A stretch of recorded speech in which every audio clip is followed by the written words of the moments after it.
The next morning, Daniel woke up with a strange sense of calm. The city outside was loud as always, horns echoing, people rushing, but inside him, there was peace. Something had changed after that moment with the old woman. It was small, almost invisible, but he felt it deep in his heart. When he got to work, everything looked the same: gray cubicles, flickering lights, and the smell of coffee that had been sitting for hours. Yet, for the first time, Daniel didn't feel stuck in the routine. He smiled at the receptionist, greeted the janitor, and even complimented a coworker who usually annoyed him. At lunch, he decided to grab a sandwich from a small cafe nearby. The line was long, filled with impatient people scrolling on their phones. Daniel stood quietly, lost in thought, until he noticed a teenage boy behind him. The boy was thin, wearing an oversized hoodie, holding a few coins in his hand. He looked nervous, counting them again and again. When it was his turn to order, the cashier told him softly, "Sorry, kid. You're short by 30 cents. The boy looked down, embarrassed. "Oh, I guess I'll come back later." Without thinking twice, Daniel reached into his pocket, pulled out $1, and handed it to the cashier. "It's on me," he said with a smile. The boy looked up, eyes wide with surprise. "Really? Thank you, sir. I'll never forget this." Daniel smiled again, shrugging as if it was nothing. Just pay it forward someday. It was such a small act, barely worth $1, but the way the boy's face lit up stayed in Daniel's mind for hours. When he returned to his office, that same warmth from yesterday came rushing back. A quiet happiness that no amount of money or success could buy. But Daniel had no idea what was waiting for him that afternoon. Around 3 p.m., his boss called him into the office. The boss was a serious man, stern face, sharp eyes, and rarely a smile. Daniel felt a familiar tension rise in his chest. Was he in trouble? Maybe for being late yesterday. He walked in nervously. "Sir, you wanted to see me." The boss looked up from his desk, expression unreadable.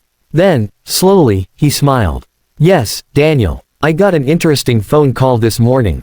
Daniel blinked, confused. "A phone call?" "Yes," his boss said, leaning back. "From my mother." Daniel's heart skipped a beat.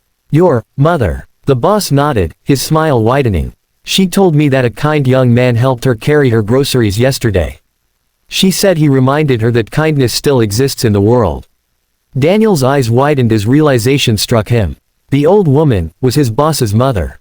The boss continued, "You know, Daniel, she doesn't go out much these days. But she couldn't stop talking about you. You made her day, and, in a way, you made mine too. So, I think you deserve a reward." Daniel stood speechless as his boss said, "Take tomorrow off. You've earned it." For a moment, Daniel couldn't find the words. He had expected anger, but instead, he received kindness, returned in the most unexpected way. He smiled shyly. "Thank you, sir. That really means a lot." The boss nodded. "Keep being the person my mother met yesterday. We need more people like that in this world." As Daniel walked back to his desk, his heart was racing, not from fear, but from pure gratitude. He couldn't believe it. One small act of kindness had come full circle. That night, while sitting on his balcony, Daniel thought deeply about what had happened. He realized something powerful: kindness doesn't just help others, it changes you. It makes you softer, calmer, and more human in a world that often forgets how to care. He thought about the boy at the cafe, about his boss's mother, and how those little moments, so simple, so ordinary, had created a chain of good. It was as if the universe itself whispered back to him, "When you spread kindness, it finds its way back to you." Daniel took a deep breath, looking out at the lights of the city. For years, he had believed that success came from hard work, deadlines, and ambition.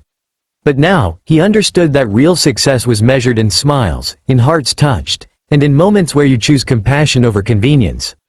That day changed him forever. Because kindness, he realized, is not a transaction. It's a reflection of the heart. And when you give it freely, it always returns to you, often in ways you least expect. He whispered to himself, maybe the world isn't as cold as it seems. Maybe we just need to keep it warm, one act of kindness at a time. And somewhere in that thought, Daniel smiled. A deep, peaceful smile that came not from luck, but from love.